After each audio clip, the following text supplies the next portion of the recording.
사랑하는 하나님 아버지, 우리의 마음이 언제나 하나님 마음이길 소원합니다. 하나님을 사랑하고 이 이웃을 하나님 마음으로 사랑할 수 있는 저희들 되게 하여 주시옵소서. 오늘도 말씀하여 주시고 성령님 깨닫게 하여 주시고 또 결단케 하여 주시옵소서. 예수님 이름으로 기도드립니다. 아멘. 할렐루야. 네, 오늘은 사무엘상 8장입니다. 8장부터 사무엘상을 다 끝내보도록 하겠습니다.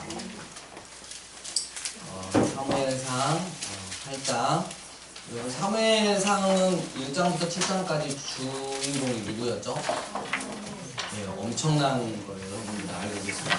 사무엘상의 주인공. 그리고 이제 8장부터는 이스라엘의 초대 왕인 사울. 그리고 뒤쪽에 가면 드디어 이제 전면에 드러나는 하나님 마음이 합한 사람 다윗이 되고, 다윗의 이제 전성기가 사무엘 하에서 기록이 되어지고 있죠. 그래서 오늘은 이 사울 왕과 그리고 다윗의 드디어 그 성경에 등장하는 것들에 대해서 우리가 말씀을 살펴보고 싶습니다. 8장 1절에 사무엘이 늙음에 그의 아들들을 이스라엘 사사로 삼았는데 뇌물을 받고 판결하는 그런 불상사가 일어났습니다. 결국 사무엘도 자녀 교육에 실패를 한 거죠. 근데 늘 언제나 이스라엘 백성들이 부러워했던 건 뭐냐면, 블레셋을 보니까 왕이 있어요. 눈에 보이는 왕이 있어서 다스리니까 그게 그렇게 좋아 보였거든요. 그래서 이때다 싶어서 우리에게 누구를? 왕을 세워달라고 생떼를 씁니다. 그래서 쉽게 말하면 이거죠. 눈에 보이지 않는 하나님은 이제 은퇴해 주시고 뒤로 좀 물러나 주시고, 우리도 저 세상의 나라들처럼 우리의 인간 왕을 세우겠습니다 라고 통보를 하는 것이죠. 그래서 7절 두 번째 줄에 그들이 너를 버림이 아니요 나를 버려 자기들의 왕이 되지 못하게 함이니라. 그 마음 중심을 정확하게 보신 하나님의 말씀이죠. 여러분, 성경을 하나님 중심으로 보면 정말 다른 관점이 보이기 시작해요. 그래서 그 하나님 아버지의 마음을 성경 전체를 이렇게 관통을 하면서 헤아리고 읽고 그리고 그 마음을 깨닫는다면 절대 하나님을 떠나는 일은 없는 거죠. 결국 사무엘 말 듣기를 끝까지 거절해서 이스라엘이 이제 왕을 세우게 됩니다. 9장 1절에 보면 베냐민 지파가 나오죠. 남쪽에는 유다가 있었고요. 그리고 북쪽에는 그 막강한 에브라임 지파가 있었어요. 이 사이에 조그맣게 물려있는 그 지파가 베냐민이에요. 아주 작고 작은 지파죠. 근데 하나님께서는 이 지파에서 이스라엘의 첫 번째 왕이 나오게 하셨던 것이죠. 이 사울을 보면 9장 2절에 보니까 일단 틀이 완벽해요. 키면 키, 뭐 이렇게 몸이면 몸, 얼굴이면 얼굴, 다 완벽한 거죠. 저랑은 비교가 되지 않죠. 예. 앞에 이러고 있군요. 들리는 말로는 맞는 바지가 없다 그러던데 틀이 완벽하다고 해서 체육복밖에 못 입는다고 많이 있던데. 그리고 보면 7절쯤에 보면 신앙적인 매너도 굉장히 괜찮았어요. 그리고 21절 보니까 또 겸손하기까지 했어요. 그래서 사무엘이 사울에게 이제 기름을 붓는데 과연 하나님께서 선택한 왕이시구나 라고 생각을 했던 거죠. 재밌는 게 하나 있어요. 10장 8절로 보면 너는 나보다 앞서 길갈로 내려가라. 내가 내게로 내려가서 번제와 화목제를 드리리니 내가 내게 가서 내가 행할 것을 가르칠 때까지 며칠 동안? 그래요. 여러분 이거 잘 기억해 놓으시고요. 그리고 사울이 왕으로 뽑혔습니다. 뽑혔을 때 22절 끝부분에 그가 진보다리들 사이에 숨었어요. 정말 너무나 이렇게 겸손함, 그리고 또 두려운, 하나님을 두려워하는 마음, 이런 것들이 있었고, 27절 어떤 불량배는 이르되 이 사람이 어떻게 우리를 구원하겠느냐 이렇게 했을 때 그가 잠잠했어요. 진중함과 과묵함까지 있었던 거죠. 그러니까 세상적인 입장에서 봤을 때는 모든 게 완벽했어요. 사울 왕 그랬다는 거죠. 근데 11장 보면 요단강 동편에 길리앗 야베스가 있었는데 암몬 사람들이 쳐들어왔죠. 아마 이 길리앗 야베스가 사울의 외갓집이 있지 않나. 뭐 우리가 그때 잠깐 이야기를 했는데 사울이 하나님의 영에 붙잡아서 이 암몬 군대를 물리칩니다. 그래서 이스라엘 백성들이 그걸 보고 우와! 왕으로 세우자 하고 정확하게 이제 결정을 하는 사건이 이렇게 일어났고 12장에 보면 이제 사무엘이 마지막 말을 하죠. 이 선지자 이 사무엘 우리 사울을 이렇게 왕으로 세웠잖아요. 제가 말씀드렸듯이 이 지파가 너무나 작고 작은 에브라임 지파와 유다 지파 사이에 끼어 있는 너무나 작고 작은 지파였다는 거죠. 강력한 유다 지파와 에브라임 지파 사이에 끼어서 정말 마음껏 기지개 한번 켤 수 없는 그야말로 불쌍한 나약한 지파였죠. 근데 우리가 이런 걸 보면 베냐민처럼 작고 천한 나를 사랑하시고 또 은혜 주시고 쓰시는 주님께 우리가 항상 겸손해야겠다라는 생각을 품어야 됩니다. 나도 모르게 더 갖고 싶어지고 더 커지고 싶어하고 더 이름을 떨치고 싶어하고 제 실력에 덩치를 더 키우고 싶어하는 그런 어리석은 모습들이 우리 가운데 있지 않나. 그런 것들을 생각해 보면서 하나님은 늘 작고 연약한 자를 하나님의 은혜 가운데 세우신다는 것. 늘 우리가 우리 된 위치를 기억하고 겸손하게 살아야 한다는 것이죠. 할렐루야. 그 다음에 이제 사무엘이 마지막 유언과 같은 말을 하면서 12장 21절 돌아서서 유익하게도 못하며 구원하지도 못하는 헛된 것을 따르지 말라. 그들은 헛되니라. 여호와께서는 너희를 자기 백성으로 삼으신 것을 기뻐하셨으므로 여호와께서는 그의 크신 이름을 위해서라도 자기 백성을 버리지 아니하실 것이요 나는 너희를 위하여 기도하기를 쉬는 죄를 여호와 앞에 결탄코 범하지 아니하고 선하고 의로운 길을 너희에게 가르칠 것이다. 그러니까 이 하나님의 사람으로서 늘 이스라엘을 위해서 기도하는 죄를 쉬지 않겠다. 그리고 너희들도 헛된 세상의 것들을 따르지 말고 여호와 하나님을 늘 잘 따르라 라고 이야기를 한 거죠. 13장으로 넘어갑니다. 사울 왕이 몇 세? 40세. 드디어 첫 번째 큰 전투가 일어나게 됩니다. 일명 블레셋 전투죠.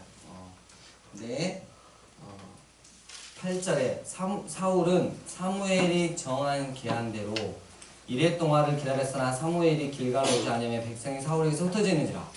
사울이 이르되 번제와 화목제물을 이리로 가져오라 하여 번제를 드렸더니 번제 드리기를 마치자 사무엘이 온지라 이랬어요. 이전에 아까 제가 잠깐 읽었잖아요. 이미 걱정이 돼서 한번 훈련을 시킨 거예요. 7일 동안 기다려라. 훈련을 한번 시켰어요. 제가 봤을 때 그래요. 이미 훈련을 한번 시켰어요.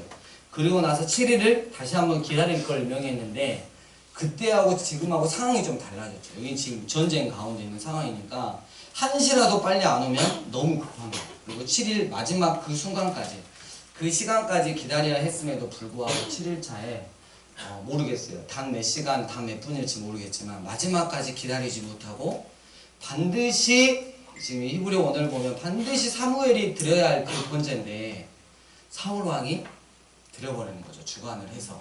그래서 이 조급함 때문에 큰 실수를 하게 되죠. 이때 우리 오전 예배와 마찬가지로 제가 잘못했습니다. 제가 믿음이 없었습니다. 이렇게 고백하면 좋았을 걸 12절 끝부분에 부득이하여 제가 번제를 드렸습니다. 핑계를 대는 이 사울 앞에 14절 세 번째 절 여호와께서 그의 마음에 맞는 사람을 다시 구하셔서 이스라엘의 지도자로 삼으실 것입니다. 라는 천청백력과 같은 그런 이야기를 하게 되는 거죠.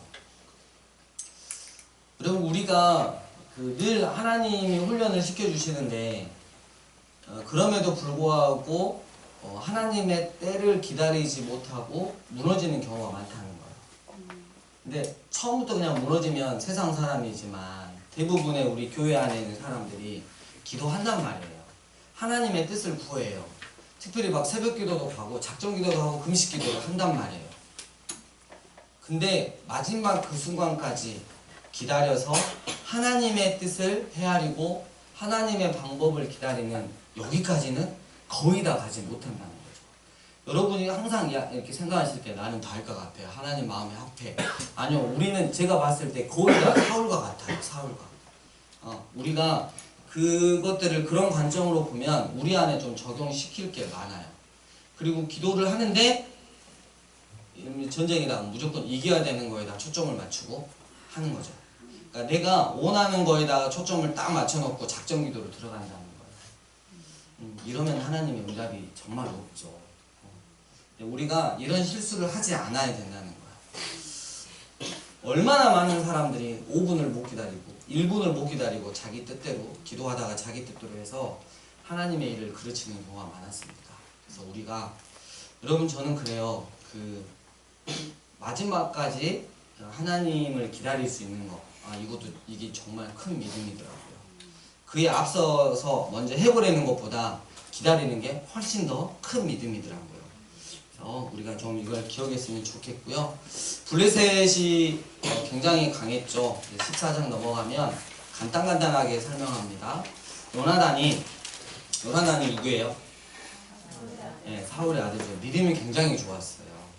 6절에 보니까 요나단이 자기 무기를 든 소년에게 이르되 우리가 이 할례 받지 않은 자들에게로 건너가자. 여호와께서 우리를 위하여 일하실 강요라.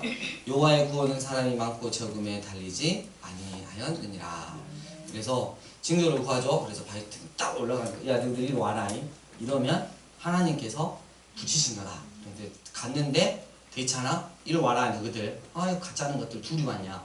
이렇게 하니까 가서 싸우기 시작하는 거죠. 그때 하나님이 함께 해주심으로 말미암아 그 블레셋 이 아내가 지금 난리가 나게 된 거죠. 자, 어떻게 난리가 났냐면 16절에 허다한 블레셋 사람들이 무너져 이리저리 흩어지더라. 사울이 자기와 함께한 백성에 이르되 점호를 해봐라. 누가 없어졌는지. 확인해 보니까 요나단과 그의 무기 든 자가 없어졌어요.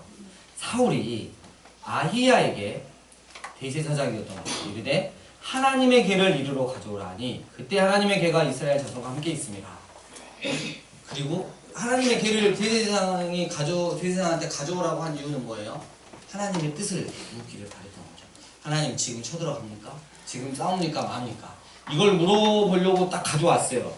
근데 19절에 사울이 제사장에게 말할 때 블레셋 사람들의 진영이 점점점 더한지라. 사울이 제사장에게 이르되 네 손을 거두라. 이게 뭐냐면 물어볼 필요도 없겠다.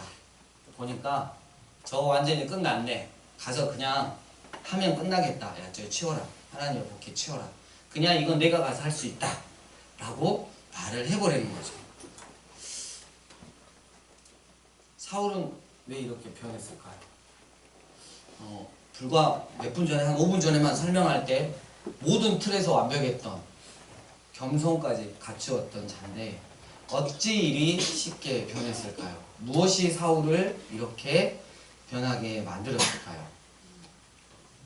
결국 전투는 하나님의 은혜로 이기게 됩니다. 그래서 그 이야기가 지금 14장까지 나와 있고요. 15장에 하나님이 사무엘을 통해서 말씀을 하시죠. 아말렉을 치라고. 여러분 아말렉이 어디서 나왔죠? 아말렉이 아말렉 전투에서 나왔죠. 그죠? 아주 좋은 거예요. 저도 오늘 처음 알았습니다. 네, 언제 그 아말렉이 르비딘에 갔을 때 이스라엘의 후미를 쳐가지고 그 모세가 이렇게 손들면 막 이기고 그렇죠. 다 알고 계시네요. 우리가 좀 기억력만 조금씩 좋으면 제가 이제 설교할 게 없어지죠. 몇 년 하다 보면 목사님이 다 아시는 거 하는구나. 목사님이랑 저랑 비슷하네요. 이럴 텐데 하나님 여러분들에게 기억 상실증을 특히 말씀에 대해서는 잘 기억이 안 나. 늘 들어도 새 것 같아요. 그래서 저는 늘 감사하죠. 이런 부분이. 3절 지금 가서 아말렉을 쳐서 그들의 모든 소유를 남기지 말고 진멸하되 남녀와 소아와 젖먹는 아이와 우양과 낙타와 나귀를 죽이라. 이렇게 했는데 사울이 하나님 은혜로 전쟁에 승리했는데 이 말씀에 순종하지 않고 눈에 보기 좋은 것을 다 살려뒀다는 거죠. 그리고 치웠다는 것이죠. 사무엘이 이를 책망할 때 사울이 어떻게 말을 하냐면 이거 하나님께 예배 드리려고 갖고 온 것이요. 하나님은 분명히 진멸하라고 말씀하셨는데 그게 아닌 거죠. 그래서 그 22절에 보면 사무엘이 이르되 여호와께서 번제와 다른 제사를 그의 목소리를 청종하는 것을 좋아하신 같이 좋아하시겠나이까. 순종이 제사보다 낫고 듣는 것이 순양의 기름보다 낫습니다. 나는 어마무지한 일을 하죠. 여러분 거역하는 거, 점치는 죄와 같고 완고한 것은 사신 우상에게 절하는 죄와 같다. 점치는 죄와 같대요. 점치는 죄, 하나님 말고 다른 거를 통한 거잖아. 근데 하나님 말씀에 순종하지 않는 게 이렇게 큰 죄예요.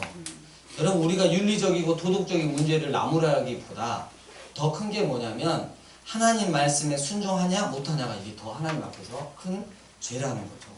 그래서 우리가 늘 기억을 해놔야 돼요. 여기서 이제 궁금한 게 있죠. 하나님께서 합당하지 않는 자들에게 능력을 주신다. 그것도 하나님의 능력을 주시는 거죠.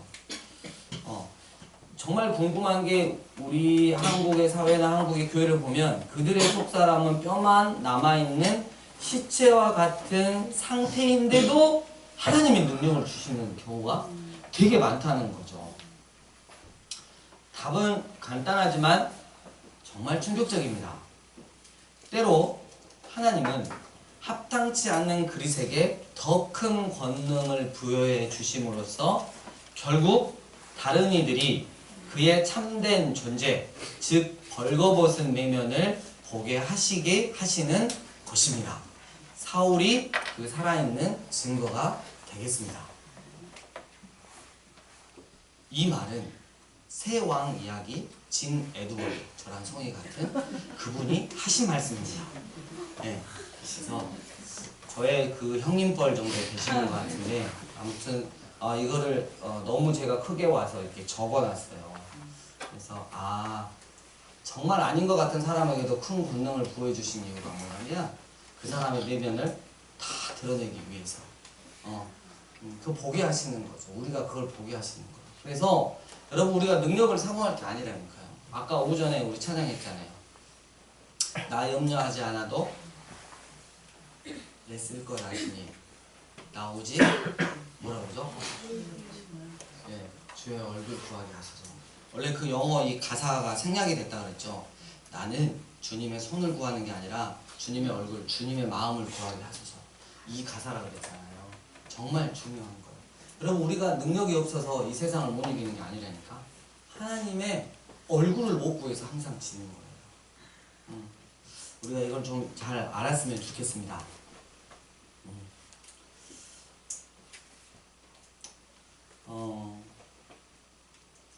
15장 마지막 부분에 사울이 이런 말을 하죠. 30절 내가 범죄하였을지라도 이제 청하옵나니 내 백성의 장로들 앞과 이스라엘 앞에서 나를 높이사 나와 함께 돌아가서 내가 당신의 하나님 여호와께 경배하게 하소서 하더라. 그러니까 뭐냐면 지금 사울왕은 뭐냐면 내가 잘못했어도 사무엘 지금 백성들이 있고 장로들이 있고 있는데 나를 세워줘야지. 뭐 하는 거야? 사울의 정말 비참한 모습을 우리가 볼 수 있는 거죠. 하나님 앞에 내가 어떻게 보일까 보다는 사람들 앞에서 내가 어떻게 보일까를 더 걱정하는 사람이 되고 말았던 것이죠. 하나님의 나라를 자기의 나라로 착각한 것이죠. 한 나라의 주인이 둘일 수는 없습니다. 그러니 자기가 주인인 나라에서 또 다른 주인인 하나님은 그저 짐이 될 뿐입니다. 사울은 선지자를 통해 선포되는 하나님의 말씀을 부담스러워했습니다. 심지어 이스라엘의 하나님과 백성들이 이어주는 제사장들마저 죽이게 됩니다. 22장을 보면 알 수 있습니다. 결국 사울 곁에는 하나님의 목소리를 들려주는 사람들이 살 수 없었다는 것. 그의 주변에는 다윗을 반대하고 자기의 왕권을 인정해주는 사람들, 즉 사울이 듣기에 달콤한 말만 하는 사람들만 남아있었을 것입니다. 조금이라도 사울의 귀에 거슬린다면 다윗을 따르는 사람이라도 배신했을 테니까 다윗을 따르는 사람이라도 배신했을 테니 그 아들이라도 요나단이라도 말입니다. 어쩌다가 사울 왕은 이렇게 되었을까요? 너무나 마음이 아픕니다. 그의 역사가 끝나가고 있습니다. 이제 16장에 보면 7절에 여호와께서 사무엘에게 이르시되 이러면서 이제 이 다윗의 집으로 가게 되죠. 그래서 큰애부터 앞을 지나가게 하는 거죠. 2세의 아들들을 지나가게 하는데 첫째를 볼 때 똑같은 거예요. 너무나 괜찮은 거예요. 그래서 마음에서 사무엘이 이 녀석인가 보다, 이장인가 보다 했을 때 7절 끝부분에 사람은 외모를 보거니와 나 여호와는 중심을 보느니라. 천하디 천한 직업인 목동을 하면서 그 목동 생활을 하면서 늘 했던 게 뭐냐면 하나님 말씀, 율법을 묵상했었고 또 하나 자기가 가지고 있는 주특기를 극대화시켰다는 거죠. 일명 물맷돌 던지기. 가지고 차차차차차 왜 뒤에다 세워놓고 물맷돌을 이렇게 던지면 백발백중 할 수 있을 만큼. 그리고 그 광야에서 양떼들과 함께 하나님을 늘 사색하기를 좋아했고 하나님의 말씀을 가슴판에 새기는 걸 좋아했던 다윗이 결국 하나님의 마음에 딱 찍히게 된 것이죠. 이제 14절 여호와의 영이 사울을 떠났습니다. 여호와께서 부리는 악령이 그를 번제했고 누군가가 다윗을 소개시켜줘서 가서 수금을 타주면 위로를 받았습니다. 자, 17장 여러분 너무나 잘 아는 이스라엘의 군대와 그리고 블레셋의 군대인 그 장수 누구죠? 예, 골리앗이 나오게 됩니다. 40일 동안 아침 저녁으로 나와서 이스라엘을 비꼬고 비난하면서 야 나랑 1대1로 싸워서 이길 수 있는 사람 나와봐. 근데 이스라엘은 단 한 명도 나오지 못했어요. 40일 동안. 그래서 이 블레셋의 장수인 이 골리앗이 이스라엘 하나님을 그렇게 모독을 하고 씹어댔어요. 근데 이 다윗이 형들이 어떻게 지내는가 아버지의 신분을 받고 와서 이 골리앗이 하는 말을 듣고 열을 받습니다. 이 녀석이 누구가 한데 살아계신 하나님을 모독한 건가? 내가 가서 없애버리면 어쩔 건데 이게 사울 왕의 귀에 들어갔고 결국 전투가 일어나게 됩니다. 1대1 싸움이 일어나게 된 거죠. 다윗은 갑옷도 입지 않았어요. 그냥 물맷돌 5개 챙겼어요. 늘 하던 대로 물맷돌 하나를 주고 갔어요. 여러분 그 골리앗이 키가 뭐 2m 72 정도 됐다 그러는데 다윗을 봤을 때 다윗은 아마 저보다 좀 더 작지 않았을까 싶어요. 왠지 그러고 싶어요. 네. 그래가지고 그 하나라도 제가 좀 나아야 되니까 왠지 좀 작죠. 171 정도 되지 않았을까? 네. 근데 다윗의 이렇게 다윗이 이렇게 점점점 나오는 것을 봤을 때 이 골리앗이 얼마나 기가 착했어요. 뭐 막대기 하나 들고 나오는 거야. 어이가 없잖아요. 진짜 칼도 아니고. 근데 다윗에게 숨겨져 있었던 물매는 보지 못했죠. 그게 얼마나 큰 위력을 이렇게 갖는지, 하나님이 얼마나 다윗을 훈련시키고 믿음의 결정체로 있는지 그건 보지 못했죠. 결국 싸움이 시작이 돼서 짠짠짠짠짠짠 갔을 때 다윗이 물매를 빼고 그 안에 돌을 집어넣어서 돌려서 하나는 엄지손가락에 끼었고요. 하나는 이렇게 딱 쥐고 있는 거죠. 쫙 있으면 이쪽에가 이렇게 딱 눈 가리는 것처럼 하나가 있었죠. 그걸 돌리면서 하나를 풀면서 돌을 골리앗에게 던졌습니다. 갑옷이 다 돼 있어요. 투구가 다 되고 이렇게 나머지 다 이렇게 돼 있단 말이에요. 근데 그 돌이 정확하게 여기에 박혔어요. 땡! 맞고 떨어지면 아파 너 이리 와 뒤졌어 이러는데 이게 박혀버렸어. 그래가지고 골리앗이 넘어가 버렸어요. 그 뒤로 그냥 그대로. 그래서 가서 다윗이 골리앗의 칼을 빼들고 목을 팼죠. 그리고 이 전투는 승리하게 되었습니다. 45절 우리 함께 읽겠습니다. 다윗이 블레셋 사람에게 이르되 시작. 다윗이 블레셋 사람에게 이르되 너는 칼과 창과 단창으로 내게 나오거니와 나는 만군의 여호와의 이름 곧 내가 고역하는 이스라엘 군대의 하나님의 이름으로 내게 나아간다. 47절 시작. 또 여호와의 구원하심이 칼과 창에 있지 아니함을 이 우리에게 알게 하리라. 전쟁은 여호와께 속한 것인즉 그가 너희를 우리 손에 넘기시리라. 그럼 너무 멋있지 않아요? 우리는 늘 다윗을 사모하고 이렇게 살기를 원하죠. 우리는 45절, 47절 그리고 17장에 있는 말씀들을 통해서 말씀의 감동을 받으면서도 정작 내 자신은 최신식의 칼과 창과 단창을 들고 내가 싸워 이기겠노라고 혈세를 부리고 있는 골리앗의 모습은 있지 않은지 잘 되돌아봤으면 좋겠습니다. 이게 분명히 다윗이 돼야 되는데 어느 순간 제가 골리앗이 돼 있는 거예요. 좀 더 스펙을 쌓아야 되고 좀 더 세상적으로 뭐가 좀 있어야 되고 뭘 좀 추구 이렇게 해가지고 좀 해놔야 되고 그러면서 나도 모르게 내 주위에 이렇게 하나님을 향한 절대 믿음 물매만 하나 있으면 되는데 그거 말고 막 투구도 하나 준비하고 갑옷도 준비하고 막 큰 칼과 창도 이렇게 하고 리니지 게임 해가지고 그것도 막 사고 막 이렇게 해가지고 그렇게 무장하고 있는 모습 바로 우리의 모습이 아닌가 한번 점검해 보았으면 좋겠습니다. 18장 요나단이 이 자기하고 동일한 믿음을 가진 다윗을 보니까 자기의 생명같이 사랑했다고 기록하고 있어요. 그래서 그런 일이 있고 그 다음에 이제 다윗이 군대 장관이 되었죠. 5절에 그리고 전쟁을 하고 돌아오는데 7절 여인들이 읽겠습니다. 시작. 너희들이 들으면 사울의 진진한 천천히요 다윗은 한마디로다 앉으라. 네. 내가 여인들이 읽겠습니다. 그러니까 저는 여자들만 읽으라고 본 건데 여기 앞에가 여인들이었네. 영우가 읽길래 쟤는 왜 여인들이 아닌데 읽을까? 제가 말을 잘못했네요. 그러면 이것 때문에 결국 다윗은 이제 시기를 당하게 되는 거죠. 혹시나 해서 사울 왕이 사위로 좀 삼으면 그나마 안전할까 하고 사위도 삼아봤지만 이미 사울 안에는 악한 영이 있는 관계로 계속해서 다윗을 주목했고 죽이려 하였습니다.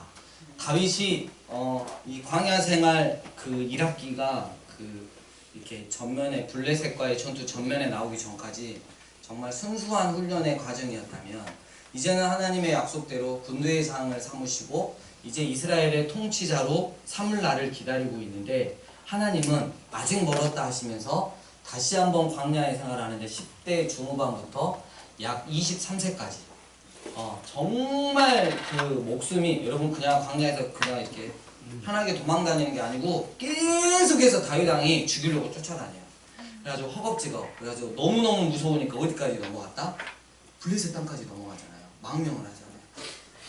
근데 그런 일들이 있었습니다. 다윗이 이런 광야의 깊은 생활들을 통해서 정말 목숨이 왔다 갔다 하는 상황 가운데서도 여전히 하나님을 신뢰했고 하나님께 주권을 넘겨드렸고 참아낼 수 있었던 거.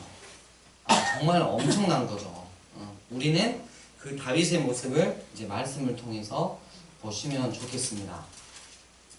3절의 들 그리고 18절의 라마로 갔습니다. 그리고 20장 11절 사울 궁전 근처의 들판으로 갔습니다. 넘어가겠습니다. 그리고 21장 높 1절 갔고요. 그 다음에 10절에 그날에 다윗이 사울을 두려워요. 여러분 이게 얼마나 황당하고 급했으면 일어나 도망하여 어디 왕으로 갔다? 예, 골리앗의 고향이 어디예요? 가드잖아요. 세상이 여기에 간 거예요. 얼마나 목숨이 왔다 갔다 하는 상황인지 알겠죠? 근데 이때 아기스의 신하들이 얘 다윗 아니야. 사울 천천? 아니 마마. 그 사람 아니야. 근데 다윗이 순간 죽을 것 같으니까 어때요? 그때부터 침을 흘리기 시작합니다. 침을 흘리면서 미친 사람 행동을 하죠. 그래서 얘 미쳤구나. 어쩌다 이렇게 됐냐 하고 그냥 봐주는 거죠. 22장 1절 아둘람 굴, 그리고 3절 모압 미스. 모압은 누가 있었죠? 네. 네? 롯은 아브라함의 조카인 걸로 알고 있는데, 네, 룻이 있었죠. 룻. 네, 그렇죠. 그 다음에 제가 왜 그걸 아냐면 그 주일학교 선생님 할 때 학생이 퀴즈를 앞에서 이렇게 전도사님이 얘기했어요. 그래서 제가 룻 이렇게 가르쳐주는데 롯 이렇게 가르쳐준 거야. 근데 이게 전도사님 때문에 누가 이거 롯이라고 쓴 거야? 막 이러는데 정말 부끄러워요. 그때 선생님 그래서 기억하고 있어요. 그래서 롯과 룻은 기억하고 있으리. 마음이 그때 그랬어요. 그때 교회를 떠날까. 그 다음에 5절에 헤레스풀로 갔고요. 그 다음에 23장 1절에 그일라 쪽으로 또 도망을 가고, 여러분 이거 읽어보세요. 14절에 10광야로 갔는데, 저번에 우리가 잠깐 설명했고요. 아까 점심 때 우리 선교사님하고 잠깐 이야기를 나누는데 이 예지 예정이 굉장히 많이 어렵잖아요. 근데 우리가 여기서 좀 알 수 있어요. 10절 다윗이 이르되 이스라엘 하나님 여호와여 사울이 나 때문에 이 성을 멸하라고 그일라로 내려오기를 깨한 다음을 주의 종이 분명히 들었나이다 이러면서 12절 다윗이 이르되 그일라 사람들이 나와 내 사람들을 사울의 손에 넘기겠나이까 하니 여호와께서 어때요? 이르시되 그들이 너를 넘기리라. 하나님이 분명히 예지를 딱 하셨어요. 근데 다윗이 누구 말을 믿었어요? 이거 하나님 이거 설마 그러겠어? 하고 여러분 떠났어요? 안 떠났어요? 안 떠났으면 다 뒤졌어요. 하나님 분명히 예지를 해주셨으니까. 근데 다윗은 어때요? 떠났단 말이에요. 그러면 이게 사울의 손에 다 넘어가는 게 맞는데 다윗이 하나님의 말씀을 청종하고 순종함으로써 믿고 움직였기 때문에 그 하나님의 예지를 벗어나서 하나님의 애정으로 갈 수 있었던 거죠. 그러니까 뭐냐면 이거는 예지이지만 애정은 아니라는 거죠. 우리가 그 쉽게 보면 하나님은 타락, 인류의 타락, 우리 오전 설교 때 이렇게 들으셨지만 타락을 예지는 하셨어요. 네가 먹는 날에는 정말 죽으리라 정령. 예지는 하셨는데 애정을 하셨다? 아니에요. 아담과 여자가 믿음의 반응은 끝까지 그럼에도 불구하고 하나님과 교제를 나누는데 최고의 목적을 두고 기뻐함으로 하나님 뜻에 순종했다면 어때요? 타락은 예지됐지만 예정된 건 아니라는 거죠. 그러니까 저는 그래요. 우리 선교사님은 굉장히 이게 신학적으로 멋있게 말씀을 많이 하시지만 저는 단순하게 이렇게 말해요. 나의 선택과 하나님의 선택은 항상 같다. 그냥 이렇게 저는 이해를 하고 있어요. 예, 선교사님이 들으면 좀 깝깝하실지 모르겠지만 저는 그냥 그렇게 정의를 했어요. 그리고 29절에 엔게디 요새가 나옵니다. 여러분 엔게디 그 동굴 안에 누가 들어오죠? 사울이 뭐하러? 네.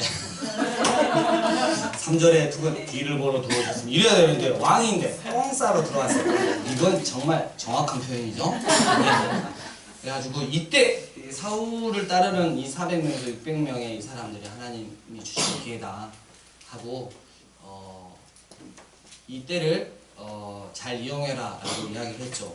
다윗의 입장을 보면 도망자 신세였고 철저하게 목숨이 왔다 갔다 하는 상황이잖아요. 근데 자기를 따르는 부하들이 이처럼 좋은 기회가 어디 있냐고 계속 여기서 압박을 했단 말이에요. 근데 여기서 다윗이 아무런 걸 안 했으면 부하들이 굉장히 화를 냈겠죠. 아니 어쩌면 배신할 수도 있겠죠. 그래서 다윗이 그 사울이 똥을 싸고 계실 때 이 겉옷을 이렇게 벗어났던 것 같아요. 그래서 그 끝부분 이 끝부분을 좀 이렇게 잘랐죠. 예. 그래가지고 나중에 사울 왕이 이렇게 내려가고 자기네들이 절벽 위에 서서 이제 부르는 거잖아요. 왜 저를 쫓아다니십니까? 저는 이스라엘의 계정도밖에 안 되는데 왜 왕이 저를 쫓아다닙니까? 보십시오. 제가 분명히 왕을 죽일 수도 있었는데 다 죽이지 않았다고. 왜? 하나님이 세우셨으니까. 왜 저한테 이러시냐고. 사울 왕이 내 아들 다윗아, 내가 잘못했다. 네가 이스라엘의 왕이 될 것이다. 막 이렇게 하고 축복해 주면서 갔어요. 돌아가서 정신이 다시 돌아왔어요. 다윗 죽이러 가자. 이렇게 정신이 다시 돌아왔습니다. 25장 1절 다윗이 또 도망갑니다. 바란 광야 세 번째 줄에 있습니다. 갔고요. 여기가 좀 재밌는 게 있죠. 예. 아비가일 이 아내를 넣었는데 다윗이 여러분 우리가 성경적으로 보면 처음으로 이 건달절이 형성이 돼가지고 나아바리를 좀 관리를 해줬어요. 그래가지고 나아바리 굉장히 잘 살았단 말이에요. 근데 이렇게 해주니까 이제 양털 깎는 이제 좋은 축제 기간에 우리 좀 챙겨주라고 보낸 거죠. 쉽게 말하면 김두한 형님이 이거 보낸 거야. 이렇게 상의들을 좀 보호해 줬으니까 좀 이렇게 주라고. 근데 나발이 다윗이 누구냐? 잃어버린 거죠. 다윗이 열받아가지고 야 칼을 차라. 막 이렇게 가지고 당장에 나발을 죽이러 가려고 했을 때 아주 똑똑한 현명한 아내 아비가일이 먹을 걸 해가지고 와서 다윗에게 딱 하면서 우리 남편 이름이 뭔지 아십니까? 나발입니다. 멍청한 자식이란 뜻이죠. 제발. 그러면서 이 현명한 여인 때문에 위기는 넘어가나 이 나발이 결국 병으로 하나님께서 죽게 하셨죠. 치셨다고 그렇게 기록이 돼 있어요. 그리고 다윗은 이 아비가일을 아내로 맞았는데 여러분 다윗의 이때 나이가 제가 봤을 때 20살 정도 됐잖아요. 근데 여러분 이 아비가일의 나이는 어땠을 것 같아요? 중년을 어쩌면 넘어서 80. 거기까지 좀 바꾸기가 너무 그러는데 아무튼 다윗이 이 식솔들도 있고 여러 가지 상황 때문에 그리고 다윗을 보면 제일 불쌍한 게 뭐냐면 첫사랑인 자기 아내 미갈 있잖아요. 그걸 못 잊잖아요. 잘 물론 정치적으로도 생각할 수 있지만 이제 일평생 보면 여자에 대한 그 상처가 있고 또 여자로 인해서 또 큰 죄를 하나님 앞에 저질렀고 그래서 이런 부분에서 보면 다윗이 짠해요. 그러니까 어쩌면 할머니와 같은 그 여자인데 다윗이 20살 정도 때 아내로 맞아들였다는 거. 이 식솔들이 많이 있는 관계로. 그래서 이런 모습들을 보면서 그러니까 제가 이제 무슨 얘기 하냐면 이거는 이제 춘영이니까 다윗이 이 도망자 생활을 하면서 다윗의 마음도 좀 헤아려보라고. 이렇게까지 다윗이 이렇게 하는데 다윗이 하나님을 원망하지 않는다는 거죠. 이제 그걸 우리가 이제 본받아야 되는 거잖아요. 그리고 26절 2절 보니까 어디 광야? 7광야, 8광야, 9광야를 지나서 10광야로 가거든요. 10광야에 다윗을 찾으러 고 이스라엘에서 택한 사람 몇 명이요? 3,000명. 2절에 보면 여러분 다윗 한 명을 잡으려고 몇 명이 다녀요 군사가 지금? 그렇죠. 그래서 5절 다윗이 일어나 사울의 진친 곳에 이르러 그러니까 이제 쫓아와가지고 이제 저녁에 이렇게 잠을 자고 있으니까 자기 장수 한 명이랑 요압의 아우 아비새랑 이렇게 진영으로 딱 들어갔어요. 근데 하나님이 깊이 잠들게 했어요. 그래서 이 사울과 그리고 군사령관 아비넬이 자고 있는 거야. 그래서 이때 이제 이야기를 하는 거죠. 아비새가 다윗이요. 두 번도 필요 없습니다. 한 번만 찌르시면 끝장납니다. 이렇게 이야기를 하죠. 9절 다윗이 아비새에게 이르되 죽이지 말라. 누구든지 손을 들어 여호와의 기름 부음 받은 자를 치면 죄가 없겠느냐고. 다윗이 또 이르되 여호와께서 살아계심을 두고 맹세하노니 여호와께서 그를 치시리니 혹은 죽은 날이 이르거나 또는 전장에 나가서 말하리라. 12절 다윗이 사울 머리 곁에서 창과 물병을 가지고 떠나가되 아무도 보거나 눈치채지 못하고 깨어있는 사람도 없었으니 이는 여호와께서 그들을 깊이 잠들게 하셨으므로 이랬습니다. 여러분 우리가 그 다윗을 보면서 사울이 될 수 있는 기회가 엄청 많았다는 거죠. 이게 이제 중요한 거죠. 다윗은 사울이 될 수 있는 기회가 너무나 많았어요. 다윗은 항상 고민을 했어요. 다윗 그대로 남을 것인가? 아니면 사울처럼 그렇게 행할 것인가? 사울처럼 그렇게 행하면 너무나 일이 쉽게 짝짝짝 진행돼서 왕이 될 수 있었어요. 근데 여러분 우리는 성경을 봐서 다윗이 왕이 되는지 알고 있지만 다윗은 자기의 앞길을 몰랐단 말이에요. 일평생 이렇게 광야에서 도망자 생활을 하다가 잡히면 죽는 거. 어쩌면 오늘 죽을지 내일 죽을지 1년 후에 죽을지 몰랐단 말이에요. 그런 상황 가운데서도 다윗은 사울이 되라고 계속 유혹하는 이 악의 세력에 대해서 믿음으로 반응했던 거죠. 난 다윗으로 남을래 이렇게 하고 남았어요. 다윗이 다윗으로 남기로 결정한 건 뭐냐면 모든 것을 하나님의 주권에 다 넘겨주는 거. 하나님의 뜻이 아니면 움직이지 않겠다는 거. 하나님께서 사울 왕 같은 자도 세우셨으니까 내가 건드리지 않는다는 거. 여러분 이거는 한국교회 목사님들이 많이 써먹어요. 목사 치면 큰일 나. 그러다가 하나님한테 날벼락 맞아서 죽을 것 같아요. 여러분 이건 그렇게 써먹는 게 아니죠. 하나님의 주권을 인정하는 자리에 내가 어떠한 상황 가운데에서도 내가 있느냐. 그럼 여러분은 다윗으로 남기로 결단한 사람들입니다. 하지만 이 상황 가운데서 내가 어떻게 해버릴 것 같은 걸 해버리면 나는 결국 나의 것은 사울왕이 된다는 거. 우리가 잘 기억했으면 좋겠습니다. 27장 2절 다윗이 다시 가드 왕에게 넘어갑니다. 그리고 그 6절에 보니까 성읍 하나를 주죠. 어떤 성읍? 시글락이라는 성읍을 주는데 이때가 이제 한 1년 4개월 동안 블레셋 땅에 있으면서 다윗이 시편을 한 편도 쓰지 못했어요. 그러니까 우리가 아셔야 되는 게 다윗이 언제나 하나님께 주권을 인정하는 룰랄라 이렇게 한 게 아니고 지낸 게 아니고 여기서 보면 뭐냐면 다윗도 영적으로 너무 힘들 때가 있었다는 거죠. 너무 힘든 거야 이게. 시편 한 편도 못 쓸 정도로 다윗이 너무 영적으로 메말라 있었던 시간들이 있었다는 거죠. 우리는 이런 것들을 통해서 우리와 너무나 성정이 똑같은 다윗을 볼 수 있어야 돼요. 다윗은 우리랑 레벨이 다른 사람이다 이게 아니라는 거죠. 자, 28장 블레셋 사람들이 이스라엘과 싸우려고 군대를 모집했습니다. 이때 블레셋에 속해 있는 다윗이 출전하기 위해 갔지만 다른 블레셋 사람들이 주님께서 또 해주심으로 말미암아 저놈은 언제 배반할지 모르니까 가 이랬어요. 그래서 와보니까 시글락에 와보니까 어때요? 30장에 보니까 아말렉이 다윗과 그의 사람들이 사흘 만에 시글락에 이른 때 아말렉 사람들이 이미 네겝과 시글락을 침노하여 가지고 싹 불사르고 젊거나 늙은 여인들 한 사람도 죽이지 아니하고 다 사로잡아 자기 길로 갔다는 거예요. 6절 백성들이 자녀들 때문에 마음이 슬퍼서 다윗을 뭘로요? 그렇게 다윗을 따랐던 자도 돌로 쳐 죽여버리려고. 근데 다윗이 너무너무 다급했죠. 근데 그는 그의 하나님 여호와를 힘입고 용기를 얻었어요. 그리고 대제사장에게 에봇을 가져오라 한 다음에 하나님께 물었어요. 쫓아가리까 말일까? 쫓아가니까 반드시 그들을 잡을 수 있을 것이다. 여러분 여기서 우리가 적용해 봐야 되는 건 다윗의 이 광야 생활에 지금 이제 거의 끝부분인데 이거는 이제 자기 부하들도 돌로 치려고 하는 순간이었어요. 그렇게 하나님을 신실하게 의지했는데 처자들이 다 잡혀갔어요. 이 상황에서 다윗은 어떻게 했냐면 이렇게까지 하는데도 하나님을 여전히 신뢰하고 하나님께 뜻을 물었다는 거죠. 이게 이제 우리에게 던질 수 있는 질문이 되는 거예요. 이제 결국 쫓아가서 잡아왔고요. 31장 블레셋 사람들이 이스라엘 침에 결국 이스라엘이 전쟁에서 패합니다.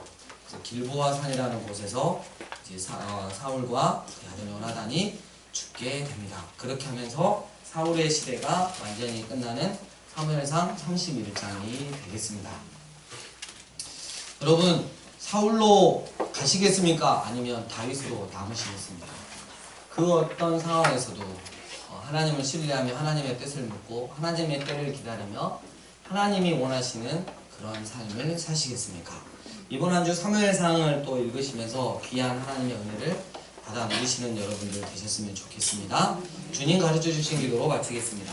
하늘에 계신 우리 아버지여 이름이 거룩히 여김을 하시며 나의 마음이며 뜻이 하늘에서 이루어지는 것 같이 땅에서 이루어지리라. 우리가 우리에게 용할 음식을 주시고 우리가 우리에게 죄진 자를 사하여 준 것 같이 우리 죄를 사하여 주시고 우리를 시험에 들게 하지 마시고 다만 악에서 주옵소서. 내게 나라와 권세와 영광이 아버지께 영원히 있사옵나이다. 아멘. 세레모니